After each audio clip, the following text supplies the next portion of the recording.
Teenage ആയിട്ടുള്ള ആളുകളിൽ ഇന്ന് മുഖ്യമായി കണ്ടുവരുന്ന ഒരു തലവേദനയാണ് മൈഗ്രെയിൻ. ടീനേജുകാർക്ക് മാത്രമല്ല, പ്രായം ചെന്ന ചില ആളുകൾക്കും ഇത് കാണാറുണ്ട്.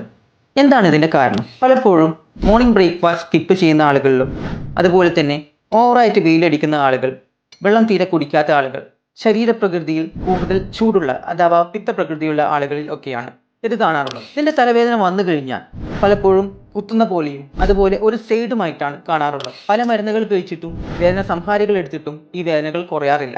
അതിന് മുഖ്യമായി ചെയ്യേണ്ടത് ഇതിൻ്റെ കാരണമായിട്ട് ചികിത്സിക്കുക എന്നുള്ളതാണ്. അതായത് പലപ്പോഴും മൈഗ്രെയിൻ്റെ തലവേദന പല ആളുകൾക്കും ആമാശയത്തിൻ്റെ പ്രശ്നങ്ങൾ കൊണ്ടാവാം. അതുകൊണ്ട് ആമാശയത്തെ ക്ലിയർ ചെയ്യാനുള്ള മെഡിസിനുകൾ ഉപയോഗിക്കുക. അതുപോലെ തന്നെ രാവിലത്തെ ബ്രേക്ക്ഫാസ്റ്റ് സ്കിപ്പ് ചെയ്യാതിരിക്കുക. രാവിലെ തന്നെ വെറും വയറ്റിൽ കാപ്പി, ചായ മുതലായവ കുടിക്കാതിരിക്കുക. അതിനോടൊപ്പം തന്നെ ഇമ്പോർട്ടൻ്റ് ആയി നമ്മൾ ചെയ്യേണ്ട വേറൊന്നാണ് വിറ്റാമിൻ സി അടങ്ങിയ ഫ്രൂട്ട്സുകൾ, അതായത് നെല്ലിക്ക, ഓറഞ്ച് പോലുള്ളവ ഭക്ഷണത്തിൽ നന്നായി ഉൾപ്പെടുത്തുക. വെള്ളം അത്യാവശ്യത്തിന് കുടിക്കുന്നുണ്ട് എന്ന് ഉറപ്പ് വരുത്തുക. രാത്രി വൈകി ഉറങ്ങുന്നത് ഒഴിവാക്കുക.